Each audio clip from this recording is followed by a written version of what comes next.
Good afternoon, everybody. So we have instructions to try to trim back our session by about 10 minutes, but it is a true honor to be here, and I just want to give Dr. Bhandari credit for his vision for this particular session. As we all know, surgical data science is a huge piece of the future, AI in surgery, and so it's really an honor and pleasure to have some of my good friends and colleagues here, Pietro, Dan. We all traveled quite a bit of ways, like many in the room here.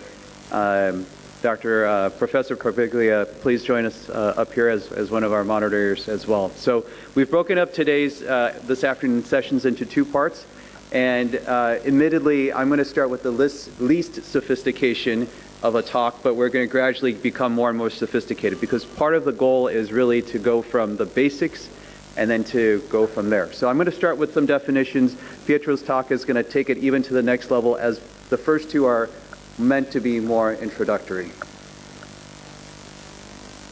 All right, so here's again the overview for today. We're going to put Pietro's live demo at the very end, and that's going to be conditional. Let's see how we do on time, but we're hoping to get some audience participation as well, please. All right, so 2023, 2025, these are the years that will be remembered as the years of OpenAI, Google AI, Apple Intelligence, NVIDIA. The GPUs are going to run all these algorithms. And as you can tell, I mean, this slide's already outdated, right? Just as of a few weeks ago, DeepSeek has already overtaken OpenAI, or has it? So again, as a introductory talk, I'm going to cover 6 key terms that I think that one should know and understand. And again, this is our foundational talk that will build from there. So AI, we all know what AI is, right? It's the ability for a machine to independently replicate the intellectual processes that we typically see in human cognition. And what is surgical AI or surgical data science? If you ask GPT, surgical AI refers to the use of AI technologies for surgical procedures to assist and enhance surgical performance. Thank goodness it did not say replace the surgeon, at least yet. And this is a illustrative example. If you ask GPT, what is surgical AI? This is its vision. It looks like there's a lot of data. There's some robotic arms. Thank goodness there's still a human in the picture that's not the patient. So, 2 other terms, and I'll go into a little bit more detail with each of these. Machine learning is a subset of AI, where these computer algorithms can parse through data, but most importantly, learn from the data to make insights.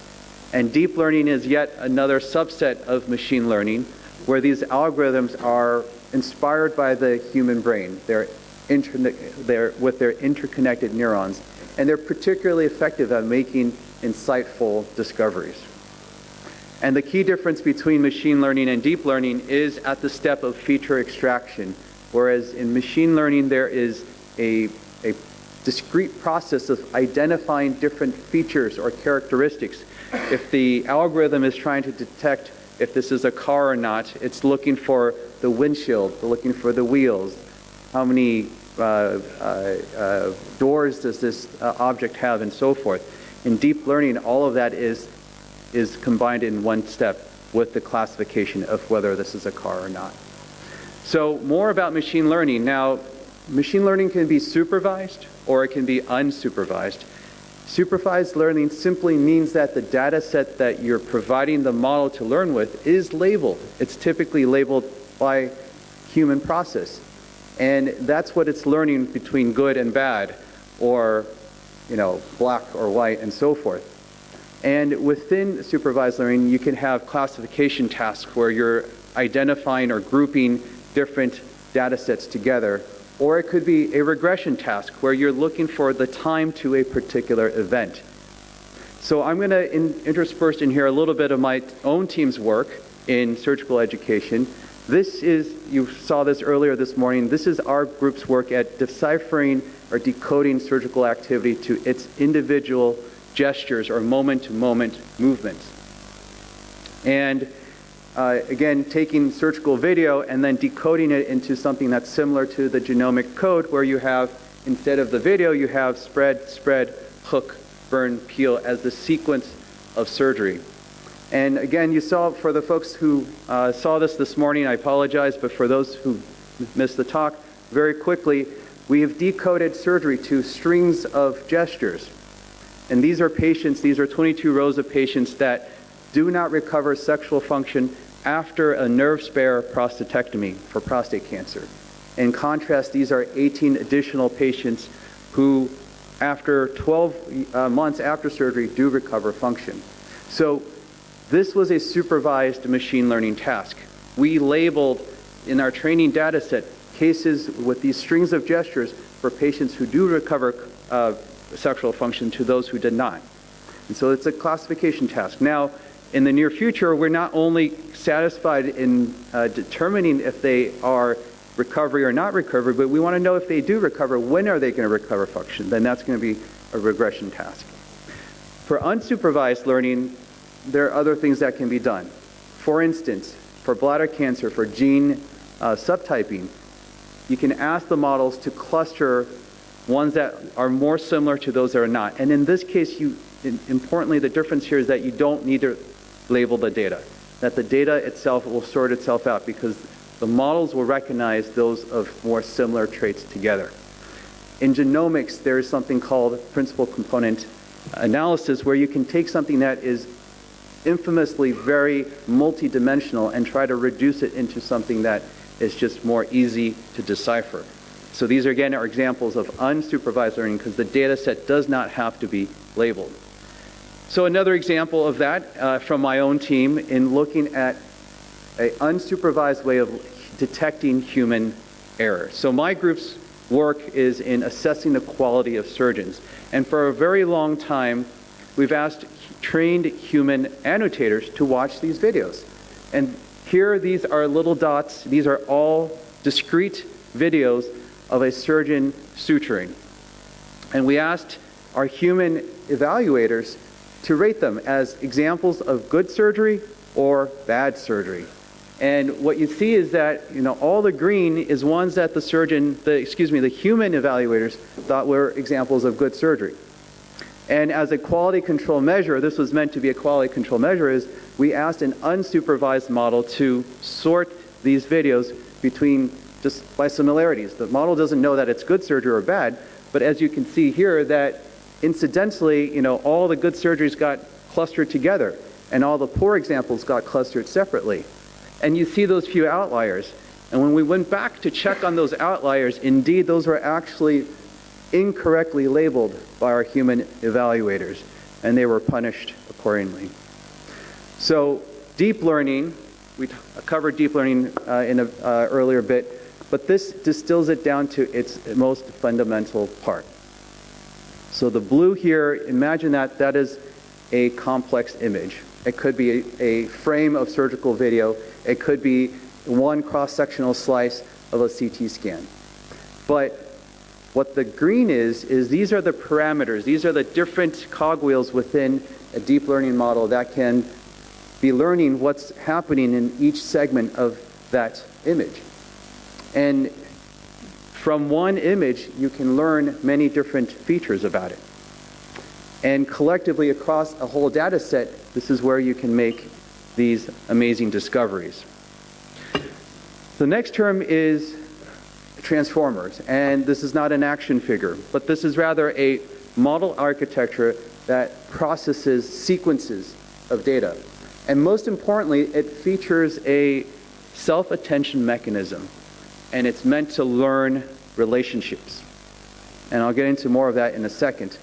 So this is another paper from our team where we trained a vision transformer to decode surgical activity for surgical videos.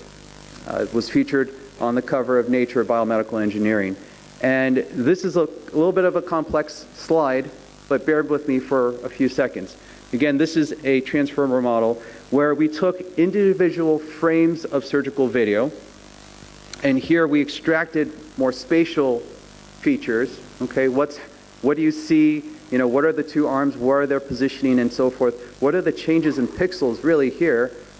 And then we have an additional thing where it's learning the relationships of these frames, one to the other to the other.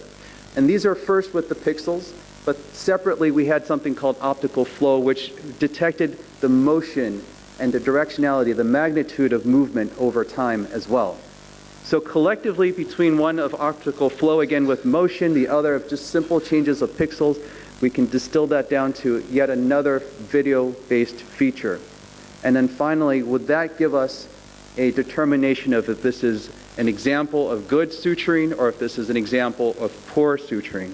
Okay, so again, remember I mentioned that transformers are about relationships. This is an example of a supervised learning where we train our model with hundreds and hundreds and hundreds of examples of suturing, and we've labeled them as high skill and as low skill. And so this transformer has learned that relationship between what it sees in these videos to these labels of high skill and low skill. Okay, large language models. Everybody's heard of large language models in the last 2 years, right? So these models they learn natural text written by humans. And in fact, OpenAI, as an example, they've scoured the entire internet of the human language, at least in English. And importantly, one of its defining features is that it uses it to generate or produce new content.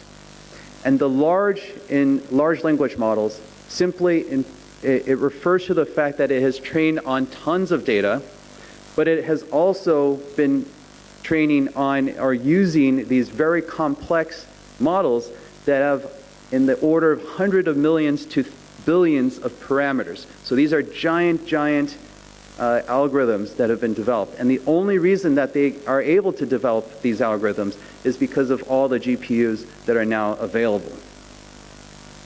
And so if you take a convergence of these few terms that I've shared with you, deep learning model, that's also a transformer, so something that's learning relationships, and also a large language model, okay, something that produces new content, then that's where ChatGPT is, right? It's at that convergence of these three terms that I've just shared with you. And, well, here's a fun thing, you know, we asked GPT, can you generate a picture of this particular esteemed foundation having a meeting in Jaipur? And, you know, maybe this is not the most accurate image that you have there, but, you know, this is somebody's imagination. And imagine this. So we know that text to text as relationships. We know that text to pictures, maybe another relationship that transformers can do. How about text to video? So if you gave GPT a prompt of, hey, let's have a camera look at a face of beautiful, colorful buildings in Italy, and this adorable Dalmatian is looking out the window on the ground floor. Now this video is entirely AI generated. Now imagine in the surgical data science space, right? You're about to do a complex, I'm a urologist, so, you know, I'm about to do this complex partial nephrectomy, and the prompt is, hey, can you show me the best way to do an off-clamp partial nephrectomy? 2-centimeter tumor, it's on the anterior surface of the kidney, it's 50% exophytic, meaning half of the tumor is above the surface of the kidney, and it's above the polar line. This is maybe what you might get in return. And so this could be that opportunity to guide a surgeon to perform a procedure he or she has never seen before. So thank you for your time. Hopefully that is a introductory talk to our wonderful session today. Thank you so much.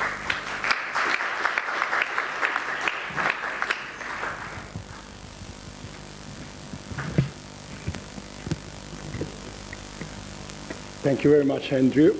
You set the stage in a super way by introducing the taxonomy. Thank you very much, Dr. Badari and the whole foundation for this very nice invitation. So without further ado, I'll start by introducing myself a bit. How does it work? Okay. So a little bit of background, because it helps figure out why I'm so passionate about this topic. I'm not a surgeon yet, I'm a surgical resident. I'm neither a computer scientist, but I have a PhD on surgical data science that was nicely introduced by Andrew before me. I do work with most companies and societies, and my main role there is to try to demystify this powerful technology so that we, as clinicians, can understand how to best use this for the benefit of our patients. I'll start from the simple thing. What is intelligence? And this is not a simple thing at all. It's difficult to define what intelligence is in biological systems as well as in artificial systems. Simply put, intelligence is the ability to adapt, to learn. And this is our biological understanding of it, as well as our artificial understanding of it. And this is what enables us to evolve and learn things that are complex.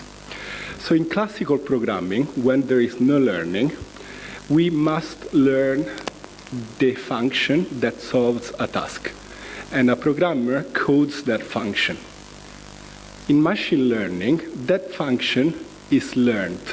This opens up a whole new set of possibilities because we don't have to know perfectly a problem in order to solve that, but we can learn how to solve a problem by experience, by iterating over data. So my AI, or my kid, at the beginning will have no idea about how to solve a problem. So it gets an input, data, experience, and outputs something that is most likely wrong. Here I'm making the example with a neural network for tool classification. What the system, the AI predicts, is compared versus the reality. So the annotation that domain experts, surgeons, do. It's obviously not a grasper, but a hook, and an error is computed. That error is what technically we call loss. So by understanding how much off, how mistaken we are, we can learn how to improve the next case. And this is what the algorithm does. It backpropagates that signals in order to fine-tune the weights of the function until the function gets it right. This is a very simple explanation of the most common learning paradigm, which is called supervised learning, and Andrew introduced that. And this is what we'll see most times in surgical applications so far. So what can we do with that? We can do a lot of things. Simple task, we can ask a model to classify what it sees in an image, what instrument is shown. So here we are asking the model to pick across different classes of tools, and we call that classification. If we also want to have a spatial understanding of the data, so for instance, where that tool is, then we are speaking about detection. So not only classifying, but also localizing in space. If we want to take this to the extreme, pixel-level classification, it's called segmentation. Here it's what enables things like augmented reality in another different technical approach, and we'll go into that later. This enables a lot of things and has evolved a lot over the last 10 years. 10 years is about the lifetime of the field. Started with computer scientists mostly looking at this piece of data, endoscopic videos, and lately in the last, I would say 5 years, more and more surgeons are trying to take this technology and apply that for a clinical use case. So with this task we have gotten quite deep into understanding surgical activity, first at a very gross level, so understanding the phases of procedure, what we call workflow. Now we are able to understand at very detailed levels, like Andrew showed, surgical actions and activity. And this enables several applications. So if that was our temporal understanding of the procedure. We do also have worked a lot in the spatial understanding of what's in the image. Again, we moved from gross understanding, classification of tools, to very fine-grained understanding of tissues, anatomy, tools, and so on, enabling another set of application. And we are trying to bring this to the operating room. In 2021, we were fortunate enough to partner with NVIDIA, who most of you know, I guess, and did this first-in-human proof of concept. We did take several AI models and demonstrated publicly that you could have this type of AI inference running in real time with you while you operate. Here there were 5 models running on a shoe-sized box ready for the operating room. And this type of information was serving different people around the operating room. You had face detection, which of course are not very useful for the surgeons, but maybe it could be useful for the anesthesiologist to understand how much it takes until the end of the procedure and optimize anesthesia times. Anatomy, for instance, is not very useful to the operating surgery. It's obvious that that is a gallbladder, but it is useful for the model to evaluate the critical view of safety, which is a safety step we must do to prevent bile duct injuries. So this was a very emotional moment for us because we're not doing this for papers. We're doing this to bring it to clinic, and we needed to demonstrate that it was possible. And we did that in front of 70,000 surgeons in a live broadcast to the World Congress of Endoscopic Surgery. But it's very important to say that this is a technical proof of concept. Here we made every prediction very explicit, very visible, to show that it was possible. Now we are working hard to understand what information to deliver to who and when. More information is a problem, too little information is a problem. We need to work with designers, ergonomics, to understand what is good. So this is where we are now, but in terms of techniques and tasks we can solve, it is fast evolving, as Andrew was saying. More recent work is able to do what this morning was referred to as Google image search. But rather than searching an image, we can search for a similar case while we operate. So this is called retrieval. I'm operating, I want to see similar cases, how I did, how I solved something, and now we are starting to be able to do that. And we're also starting to be able to create data sets with generative AI. Generative AI is basically one of the main things of GTPs and the similar stuff. It's working in images, and believe it or not, none of these images are real, you see here. They are all generated, and this could be good to generate data sets, which is a major bottleneck in the development of these techniques, but also to generate rare instances, which is what we want to learn in order to make a system reliable, robust, and useful in surgery. For instance, here with a prompt, we generated impossible images, 2 hooks coming from the right operating hand, 2 bipolars. Of course, here we are stress testing it to demonstrate it. But what if I could generate a lot of adverse events and train a system to detect when that adverse event is going to happen?